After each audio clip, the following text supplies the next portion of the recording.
sudah keliling dari produk-produk Mas Imung. Penasaran? Kenalkan, inilah Mas Imung. Selamat sore Mas Imung. Selamat sore. Sahabat-sahabat semua, ini adalah Mas Imung. Mari kita sejenak ngobrol dengan Mas Imung. Yang pertama yang ingin saya ingin ketahui dari skill Mas Imung sendiri, dari sini keterampilan Mas Imung sendiri. Saya mau tanya Mas Imung, basic dasar dari Mas Imung, menurut saya awalan nggak tahu sama sekali. Itu saya pikir punya pendidikan di dunia kerajinan atau apa. Mas Imung sebenarnya itu lulusan dari apa Mas? Silakan. Oke, terima kasih.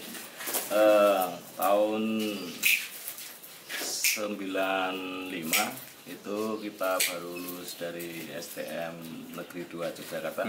Kebetulan kita waktu itu ambil jurusan mesin produksi. Oh, mesin produksi ya. Nggak ada kaitannya sama sekali dengan dunia kerajinan. Tapi begitu selepas lulus STM kita coba cari kerja di pabrik juga, dan pernah kita menjadi security di suatu perusahaan di Jakarta. Oh, pengalaman Mas Imung pernah menjadi tenaga security. Terus. Nah, kebetulan kita merasa kerja sebagai security juga nggak begitu menyatu dengan hati kita. Jiwanya kurang menyatu gitu ya. Terus kita 97 kita balik dari Jakarta, kemudian kita berusaha kerja ke tempat daerah sini juga dulu banyak yang bergerak di bidang handicraft. Kebetulan di situ kita suka juga dengan dunia handicraft karena merasa tertantang, merasa kreatif, itu bikin kita menyenangi bidang kerajinan. Iya.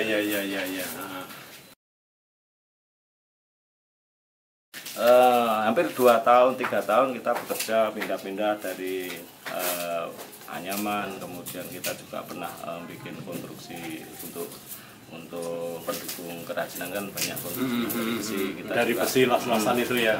Jadi terus kita juga bekerja sebagai tukang las waktu itu. Nah, saya berpikir kenapa enggak kita coba untuk bikin sendiri, mandiri daripada kerja sama orang lain. Nah, tahun 2000 itu kita punya inisiatif mengawali bisnis sendiri dalam bidang handicraft itu. Dan waktu itu nggak jauh dari bayangan yang sekarang ya. Waktu itu masih kita kerja borong tenaga dulu. Iya. Dan itu 0% karena waktu itu kita nggak pakai modal besar. Kita kerja ambil borongan punya orang lain, terus kita kerjakan di rumah. Waktu itu cuma borongan tenaga. Cuman lama-kelamaan kita juga berpikir, bahannya kita beli sendiri. Nah, terus akhirnya dengan berjalannya waktu kita punya dana untuk beli bahan sendiri, ya kita beli bahan sendiri. Terus pada akhirnya lambat laun terus kita juga bikin konstruksi kita.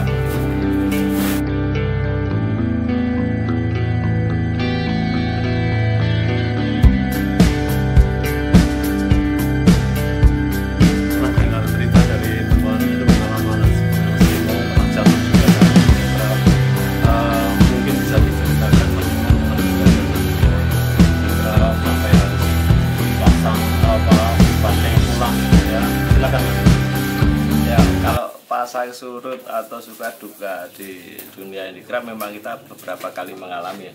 Tapi karena itu kita anggap sebagai sebuah tantangan, dan karena kita juga di kerajinan itu karena kita sesuai dengan hati nurani, kita menyukai pekerjaan yang kita lakukan. Nah, jadi kita nggak pernah merasa terbebani ketika kita pada kondisi yang saat dibawa habis ambruk gitu ya. Kalau di kerajinan apalagi tahun 2006 pasca gempa itu kan kita juga jatuh, dan itu kita rugi juga ratusan juta, sampai kita utang ke bank pun banyak banget itu.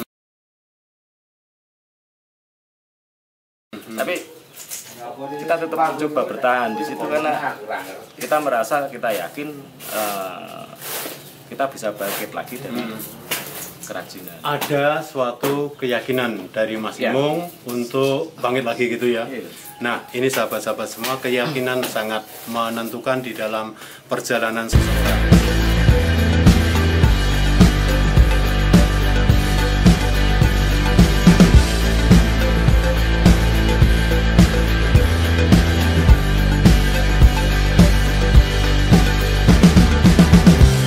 Mas Imung, coba ceritakan barangkali apa ya komitmen Mas Imung yang kelihatannya dari awal sudah komitmen terhadap dunia kerajinan.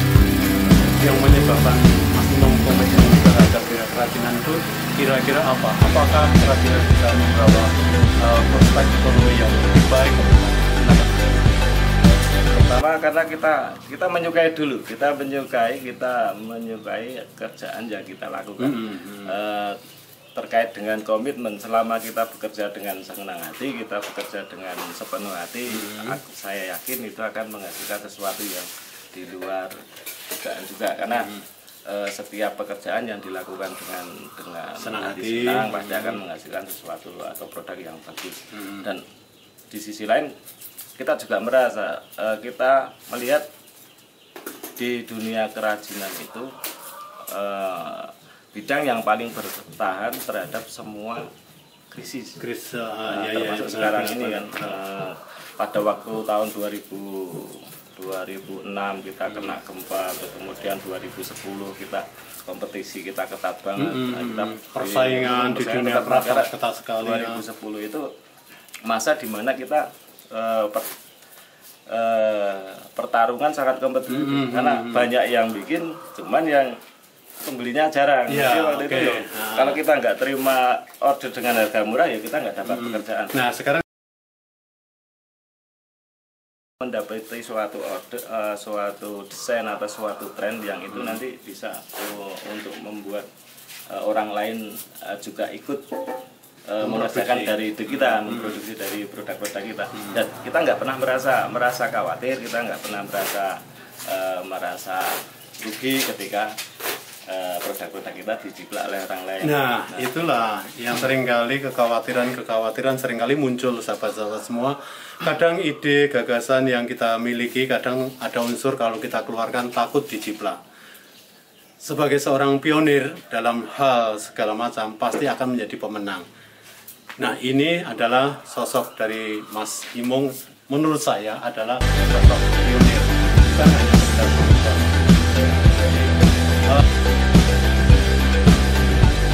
Mas Imung tidak ada ketakutan kalau seperti ini di jumlah itu?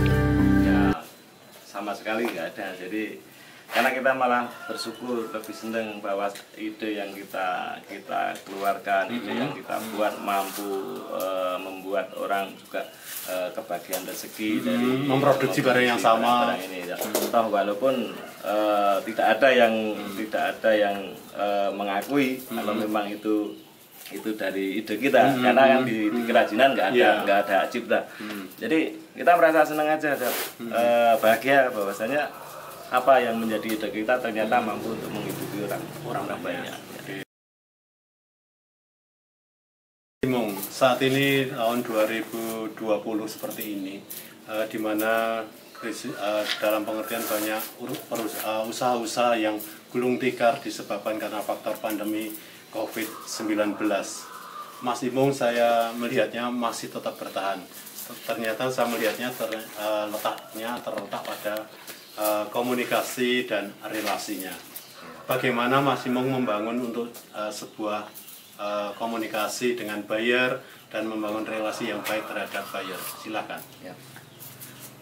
Simpel aja. Jadi ketika kita sudah dipercaya salah satu buyer, ya kita manfaatkan kepercayaan itu dengan sebaik-baiknya, dengan memproduksi, menjaga kualitas, dan kita tawarkan produk-produk yang inovatif, yang itu merupakan produk unggulan. Orang lain belum memproduksi, kita udah keluarin produk-produk yang itu akan menjadi tren ke depan. Jadi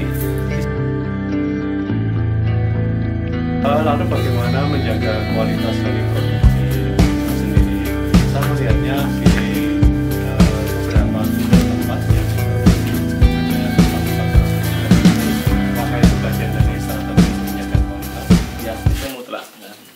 setiap produksi kita harus mempertahankan sebuah kualitas. Nah, di sini kita mengajak teman-teman yang kerja untuk borongan, yang harian, kita saling kontrol di mana jangan sampai pekerjaan itu dianggap ngawur, artinya paton jadi terus nanti ya itu kan nanti akan menjatuhkan kualitas kita. Nah, karena itu yang paling mutlak, paling kita jaga untuk mempertahankan eksistensi kita di sini.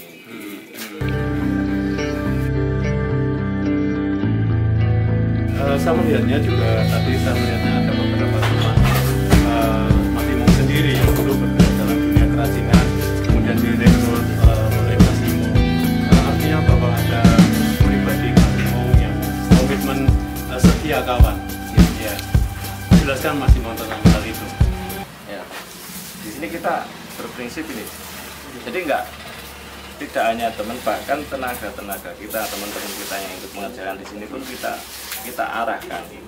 Tidak hanya ikut saya selamanya, selama teman-teman nanti yang ikut saya itu sudah mampu berdiri sendiri, ya kita arahkan berdiri sendiri. Dan itu akan saya bangun jaringan di mana itu terdiri dari teman-teman sekitar kita, nggak usah jauh-jauh, dan itu memang kita bangun jaringan seperti itu. Berawal dari tenaga ikut kita, terus kita latih untuk mandiri, pelan-pelan kita dampingi sampai nanti mereka bisa berjalan.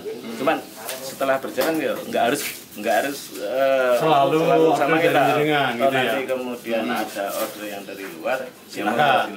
Itu kita kan bukan malaikat yang bisa membatasi rezeki orang. Nah, selama yang pesan saya supaya jangan sampai kalau memang benar-benar sudah bisa berjalan, jangan sampai nanti merugikan orang lain, kerja benar, kalau kerja kualitas, selalu inovasi, produk baru supaya nanti nggak kalah.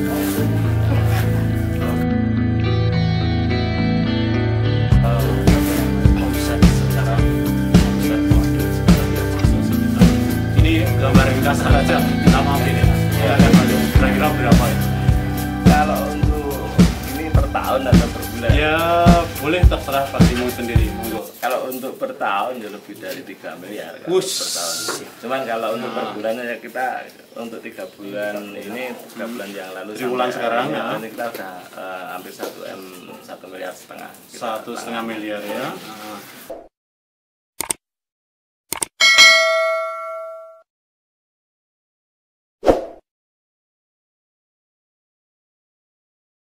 Itu kira-kira Mas Imung cara pengelolaannya bagaimana Mas Imung? Apakah yang tadi disub-subkan itu menjadi tanggung jawab Mas Imung atau gimana? Ya, karena sistem di kita karena pembayaran tiap hari minggu ya, dari tenaga kerja, terus dari supplier yang di luar, supplier konstruksi besi, terus supplier bahan itu kita per minggu. Jadi memang kita berputar supaya sirkulasi keuangan tetap lancar, ya kita per minggu ada pengiriman. Nah, itu yang nanti bisa membackup produksi. Jadi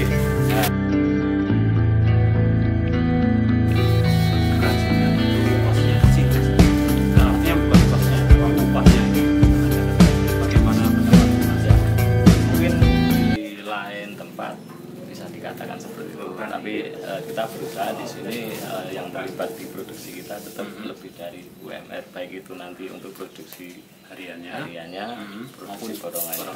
Karena sistem kalkulasi kita berhitung untuk misalkan ini yang borongan, kalau mereka sehari dapat 2, ya kita kasih borongan per seharinya 50.000, dan itu kan sudah melebihi UMR yang ada di jasa. Itu strategi kita. Dulu kita sering bertentangan dengan teman-teman kita karena mereka berprinsip tekan harga minimnya, kita jual setinggi-tingginya. Nah, saya sering bertentangan, tapi saya komitmen tetap saya bertahan dengan prinsip saya. Dan alhamdulillah sampai sekarang kita pun yang masih bertahan.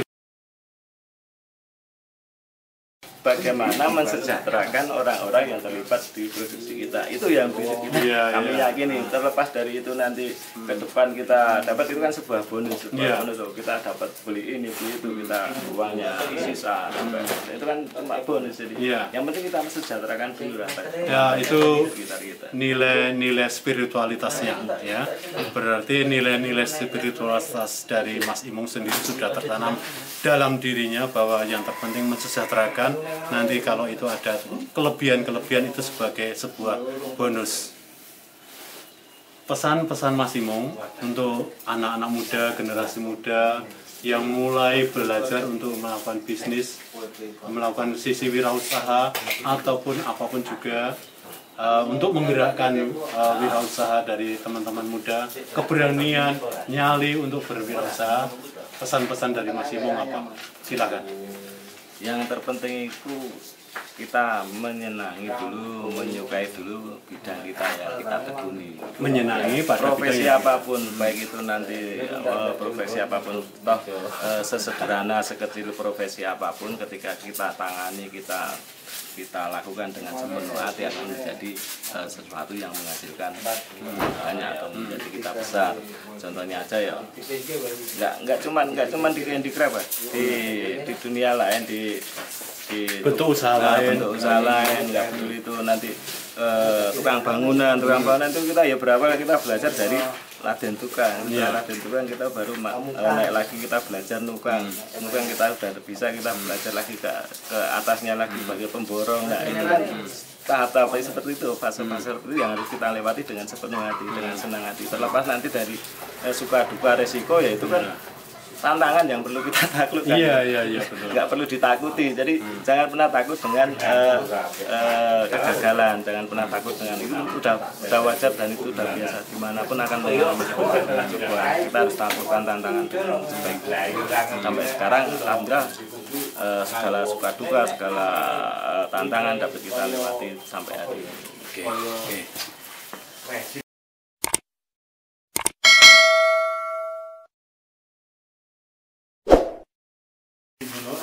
Sahabat muda, itu